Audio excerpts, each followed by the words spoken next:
ኪዳነ ምሕረት እናቴ ዛሬ ያለንበት ዕለት ምንድነው? ኢንተራክቲቭ ካልሆናችሁ ማይከብዳችኋል። ዛሬ ያለንበት ዕለት ምንድነው? እሁድ ነው። የባለፈው ሳምንት ምን ነበር?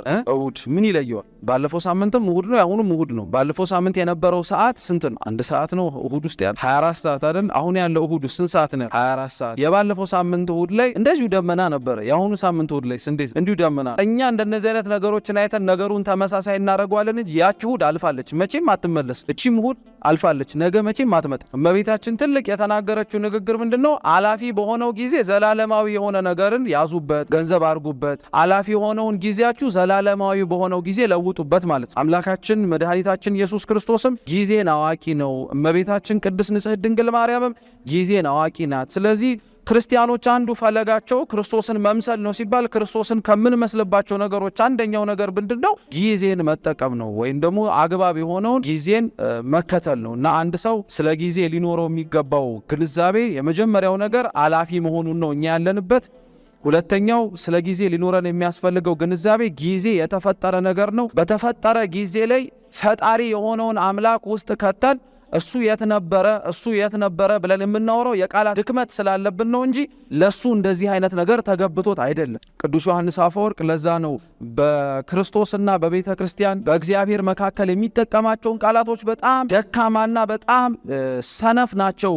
ስንፍናቸው ቃላቱ የሚወክሉትን እግዚአብሔርን በመላት ሊገልጡት ስለማይችሉ ነው ብሎ ያስተምራል። እና ጊዜ ብለን የምናነሳውም ለእግዚአብሔር ዘላለማዊነት ብለን እንለውጠዋለን እንናገረዋለን እንጂ ጊዜ የሚለው ቃል ትክክለኛው የሚሰራው ለኛ ነው ማለት ነው። ስለዚህ አንድ ሰው ስለ ጊዜ ማወቅ ያለበት የመጀመሪያው ነገር ይሄ። ሁለተኛው ወደኛ ስንመጣ ጊዜ ለኛ ስጦታችን የማቴዎስ ወንጌል ምዕራፍ 25 ቁጥር 15 ላይ ሁላችንም የምናውቀው ጌታችን መድኃኒታችን ኢየሱስ ክርስቶስ ዳግም በሚመጣበት ጊዜ ላይ አመጣጡን ምክንያት አድርጎ ያስተማራቸው 3 ትምህርቶች አሉ። አንደኛውና የመጀመሪያው ትምህርት የነበረው ስለ 10 ደናግል ነው። 5ቱ ጎበዛዝት ናቸው፣ 5ቱ ምንድናቸው? ሰነፎች ናቸው አይደለ? መብራት ከዘይቱ ተስማምቶላቸው የነበሩ ነበሩ፣ ያልነበሩ ነበሩ። ይሄ ዳግም ምጽአት ምሳሌ። ሁለተኛው ያስተማረው ትምህርት ደግሞ ምንድነው? በጎቹን ከፍየሎቹ እንደሚለያቸው። ወልደ እጓለ እመሕያው ኢየሱስ ክርስቶስ ዳግም በሚመጣበት ጊዜ ላይ እረኛ ነውና እሱ በጎቹን ከምኖቹ ይለያቸዋል? ከፍየሎቹ ይለያቸዋል። በጎቹን በምን ያቆማቸው? በቀኝ፣ ፍየሎቹን በምን?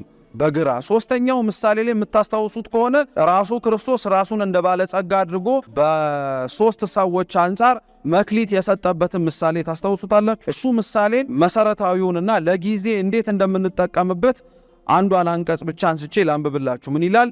ለእያንዳንዱ እንደ አቅሙ ለአንዱ 5 መክሊት፣ ለአንዱ 2፣ ለአንዱም 1 ሰጠና ወደ ሌላ ሀገር ወዲያው ሄደ ይላል። ስለ ቃሉ አምላካችን ስም የተመሰገነ ይሁን። በስነ ስርዓት ያልተረዳን ደካማ ሰዎች ነን። ጌታችን መድኃኒታችን ኢየሱስ ክርስቶስ ይሄንን ትምህርት ስለ ጊዜ እንዳስተማረው ራሱ በደንብ መመልከት ያቃተ። ለአንዱ 5 መክሊት ሰጥቶታል የተባለው ለአንዳንዱ በጣም ረጅም ጊዜ የሚኖር ሰው አለ። 80 ዓመት በላይ 100 ዓመት 160 ዓመት 120 ዓመት። በቅዱስ መጽሐፋችን ደግሞ እንደ ማቱሳላ ያሉ ከ900 በላይ ዓመት የሞቱ ሰዎች አሉ፣ የኖሩ ሰዎች አሉ አይደል? እንደነሱ መኖር አንፈልግም። አሁንኛ ቢቻል ማለት ነው። ጥያቄ ነው። መኖር አትፈልጉም? ትፈልጋላችሁ? እንደማቱሳላ እንፈልጋለን። አሁን ያለንበትን ሁኔታ እያሰባችሁት ነገ ላይ ቤተክርስቲያን ሀገራችን የተሻለ ነገር ስደርስ ማየት ትፈልጋላችሁ? አትፈልጉም? ስለዚህ ጊዜ እንዲጨመርልን እንፈልጋለን ማለት። 5 መክሊት ያለው ረጅም ጊዜ የሚኖር ሰው፣ 2 መክሊት አለው ተብሎ የሚነገረው ደግሞ ከብዙ ዓመት ይኖራል ከተባለው በአንጻራዊነት ትንሽ አነስ ያለ ሰው በ80 ዓመቱ በ70 ዓመቱ ብለን በምሳሌ በንይዘው። 1 መክሊት ያለው ሰው ደግሞ የምንለው በጣም በተወለዱ የሚሞቱ ሰዎች የሉ 2 ዓመታቸው 3 ዓመታቸው ገና በጨቅላ እድሜያቸው ተነፈጉን ብለን የምንናገራቸው ወንድሞቻችን እህቶቻችን የሉ አሉ። ምንም እኮ ጥርጥር የለው። መክሊት የሚባለው ስጦታ የተባለ ጊዜ እግዚአብሔር አምላክ ለአንዳንዱ ሰፊ ጊዜ የሚሰጠዋል፣ ለአንዳንዱ ደግሞ መካከለኛ ጊዜ የሚሰጠዋል፣ ለአንዳንዱ ደግሞ አጭር ጊዜ የሚሰጠዋል። አጭርም ሰጠ፣ ረጅምም ሰጠ፣ መካከለኛም ጊዜም ሰጠ። ጊዜ መሰጠቱ ግን ለማንም የማይቀር ጉዳይ ነው። በዛ ጊዜ ላይ ዘላለማዊነትን ማግኘት መቻል ነው ትክክለኛው ኦርቶዶክሳዊ የጊዜ አጠቃቀም የሚባል። ብዙ ቦታዎች ላይ ስለ ጊዜ አጠቃቀም የምንሰለጥነው ስልጠናዎች የዓለማዊ ማኑዋሎቻቸውን ወይም ሰልጠናችሁ የምታውቁ ከሆነ ታይም ማኔጅመንት የሚባለው ወይም ጊዜን በአግባቡ መጠቀም የሚባለው ምንድነው ሲባል ብዙ ቦታዎች ላይ የሚባለው ምንድነው 24 የተሰጠህን ጊዜ ከፋፍለ ብዙ ነገር ተሰራበት ዘንድ እንዴት ትችላለህ አይደል? ትክክለኛው ጊዜ አጠቃቀም እኮ የሚባለው ይሄ የተሰጠ 24 ሰዓት ነው። ሌላው በ24 ሰዓት ተአምር ሲሰራ ታያል። በ24 ሰዓት ውስጥ ግን እኛ ደክመን ስንመለከት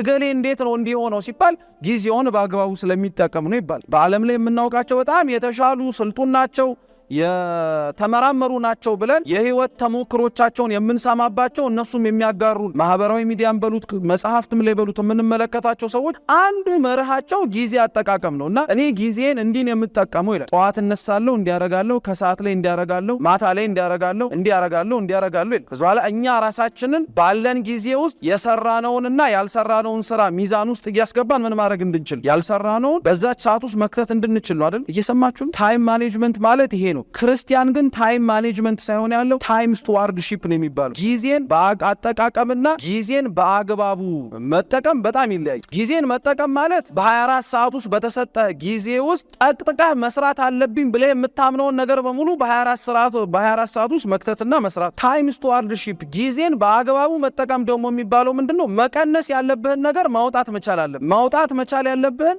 መቀነስ መቻል አለብህ። ሁሉንም ነገር መስራት እንደማትችል ማመን መቻል አለብህ። ዓለም ግን እንዲህ ብላ ተነግረህ you can do it all ሁሉን ነገር መስራት ትችላለህ ለምትል በ24 ሰዓት ውስጥ ግን ሁሉን ነገር መስራት አትችል። ቤተክርስቲያን ኦርቶዶክሳዊ የሆነ የጊዜ አጠቃቀምን ስታስተምር ሁሉን ነገር በ24 ሰዓት ውስጥ መስራት አትችል። ስለዚህ የምታረገው አማራጭ ምንድነው?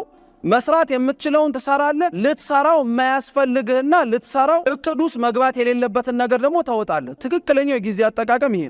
ብዙዎቻችን በጊዜ አጠቃቀማችን ዙሪያ ላይ ያለብን ትልቁ ችግር አለመስራታችን ሳይሆን መስራት ያለብንንና መስራት የማያስፈልገውን ነገር ለይተን አለማስቀመጣችን። አሁን ልክ ይሄ በመሰረቱ በኮንፍሊክት ሬዞሉሽን መንገዶችም ይሰጣል። የመፍትሄ እንዴት ነው ሰው ሊያመጣ የሚችለው ሲባል ሁሉም ነገር ላይ መፍትሄ ሊሆን አይችልም።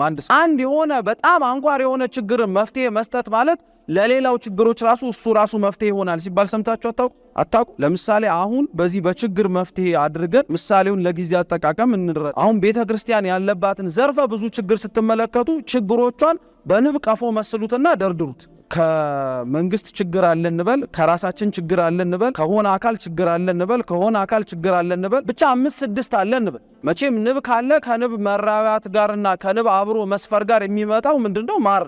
ለምሳሌ ሰው ማር እፈልጋለሁ ብሎ የሚያስብ ከሆነ አንዱን የንብ ቀፎ ከፍቶ ይበላል እንጂ 6ቱንም የንብ ቀፎ ቢከፍተው አይበላም። ምን ይደረግ? ቀላል እኮ ነው፣ ይበላል። ሌላ ምንም ነገር ይበላል። እሱ ራሱ እበላለሁ ብሎ የተጠጋው ሰውዬ ይበላል። ልክ እንደዚሁ ሁሉ ያለው መፍትሄ ምንድነው? አንዱን ይከፍትና ንቦቹን ያወጣል፣ የሚበላውን ይበላል፣ ይዘጋል። የእነሱን የንብ መውጣት ተከትለው እኮ ሌሎች ነገሮችም የሚከተሉ ነገሮች አሉ። የጊዜ አጠቃቀም ላይ ኦርቶዶክሳዊ የጊዜ አጠቃቀም የሚባለው ይሄ አንዳንድ እቅዶቻችን ውስጥ ኖረው ምንም ዋጋ ሊኖራቸው የማይገቡ በጣም መሰረታዊ ነገሮች አሉ። ኦርቶዶክሳዊ የጊዜ አጠቃቀማችን ነው አሁን ያልኳችሁ ታይም ስቱዋርድሺፕ የሚባለው በጣም መሰረታዊ ጽንሰ ሐሳቡ ጊዜን መጠቀም መቻል ያለብህና ጊዜን መጠቀም የምትችለውም ጭምር አምላክ ሰፍሮ ቆጥሮ ይሆንልኛል እገሌ እዚህ ደረጃ እንዲደርስልኝ ይፈልጋለሁ ብሎ ባስቀመጠልህ መርህ የምትኖረው የጊዜ አጠቃቀም። ለእያንዳንዱ ሰው እግዚአብሔር አምላክ ራሱን የቻለ እቅድ አለ። ለእያንዳንዱ ሰው እግዚአብሔር አምላክ ሊደርስበት የሚፈልገውና እዚህ ደረጃ ቢሆንልኝ እፈልጋለሁ ብሎ የሚያስበዋል። ይሄ ለሁላችንም የተሰጠን እድል ፈንታችን ጽዋ ተርታችን የሚባለው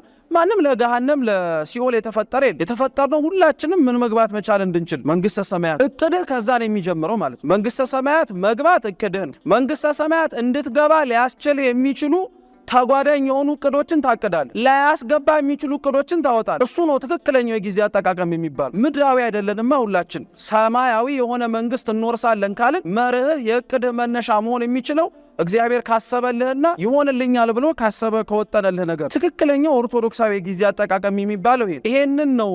ብዙ ሰዎችም ጭምር የጊዜ አጠቃቀም ብለን ጽንሰ ሐሳቡን ወስደን ለመረዳት ስንሞክር በጣም የምንዘላቸው መሰረታዊ ሐሳቦች እንደዚህ ናቸው። አንድ ኦርቶዶክሳዊ ክርስቲያን ጊዜውን በአግባቡ ይጠቀም ማለት የሚያስፈልገውንም የማያስፈልገውንም የሚሆነውንም የማይሆነውንም ነገር በሙሉ 24 ሰዓት ቀን ውስጥ ጠቅጥቆት ይጠቀምበት ማለት አይደለም። ለድህነተ መንፈስ ቅዱስ ለእግዚአብሔር አምላክ ለተዘጋጀለት ለመንግስቱ መግባት ይችል ዘንድ የሚያስፈልገውን እግዚአብሔር ያበጀለትን እቅድ የያዝና እሱ በዛ እቅድ ላይ ሌሎች እቅዶችን ያውጣ። አሁን እንደዚህ ሲባል ደግሞ ታዲያ መንግስተ ሰማያት ከሆነ የመግባት እቅዱ እግዚአብሔር አምላክን አቀድኩም አላቀድኩም ወጣንኩም አልወጣንኩም ምን ችግር አለው? ደግሞ ለስንፍናችን በጣም ተጓዳኝ የሆኑ መሰረታዊ የምንጠቅሳቸው ጥቅሶች አሉ እንዳናቀድ የሚያረጉን ማለት ነው። ለምሳሌ ነገ ለራሱ ይጨነቃል። ነገ ነው ለራሱ ይጨነቃል የተባልኩ እየሰማህ ነገ ለራሱ ይጨነቃል። ስለዚህ እኔ ለምን እጨነቃለሁ? ጭንቀታችሁን በሙሉ በእግዚአብሔር ላይ አፍስሱ ለምን ትጨነቃላችሁ ይላል። በጣም የሚገርም እኮ ነው። ሲጀመር እንደነዚህ አይነት መሰል ጥቅሶች ላለማቀድ ምክንያት አድርገን ልናነሳቸው የምንችላቸው ጥቅሶች አይደሉም። ሲቀጥል እንዲህ ብለን እንደምናነሳቸውና እንዳናቀድ እነዚህ ነገሮች ያግዱናል ብለን እንደምንናገረው ሁሉ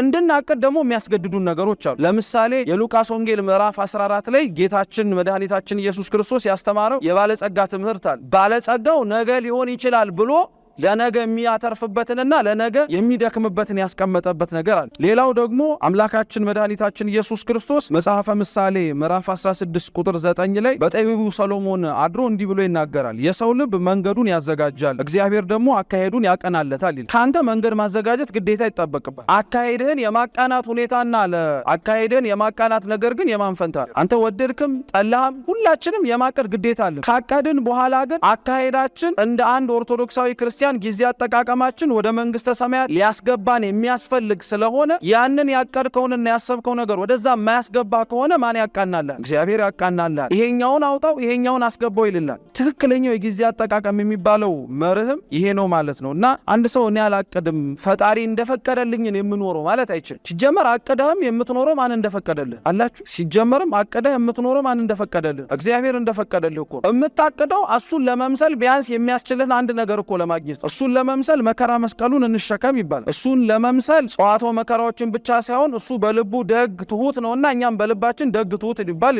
አይደል? እሱ የጊዜ አጠቃቀም በጣም ኳሊፋይድ የሆነ ትክክለኛ መምህር ነውና ክርስቲያኖች በሙሉ ግዴታ የጊዜ አጠቃቀም መርሃቸው ላይ በጣም ጠንካራ መሆን አለባቸው። አንዱ እግዚአብሔርን የሚመስሉበት ምስጢራቸው ይሄ ስለሆነ ማለት ለአንድ ክርስቲያን የጊዜ አጠቃቀሙንና ጊዜን የሚጠቀምበት ሁኔታ ለሌሎች ራሱ ግራ እስኪገባው መሆን አለበት። በጣም እኮ ነው የሚገርማችሁ። በ14ቱ መልእክታቱ በጣም የምናደንቀውና የምናከብረው ታላቁ ሐዋርያው ቅዱስ ጳውሎስ እኮ ቀን ቀን ያስተምራል እንላለን አይደል? ማታ ማታ ደግሞ ስጋውን እየጎሰመ እሱ የተጣለ እንዳይሆን ደግሞ ያስገዛል አለ። ቀን ቀን መመጽወት የሚችልበትን ሁኔታ በሚያስተምራቸው አጉረ ስብከቶች እየሄደ ምጽዋትን እየሰበሰለ ለየኔ ቤቶች ይሰጣል። እሱ ራሱ ተመጽዋች እንዲያውን ደግሞ ለሊት ምን ይሰፋል? ድንኳን ይሰፋል። እንደው ስንሰማው በጣም ለምደነው ነው እንጂ እኮ አስባችሁታል? 24 ሰዓት እየሰራ ነው እኮ ማለት ቀን ቀን ያስተምራል አለን። ማታ ማታ ምን ያደርጋል? ድንኳን ይሰፋል አለን። ይሄ እኮ በጣም የሚደንቅ ነገር። ቀኑን ሰርተንበት ማታውን ሙሉ ለምናንቀላፋ ሰዎች ሰዓት አጠረን ብለን ስለምንናገር እኮ ነው። የማታውም ሰዓት እኮ የሥራ ሰዓት የእንቅልፍ ሰዓት እንደሆነ የረፍት ሰዓት እንደሆነ እኮ ሁሉ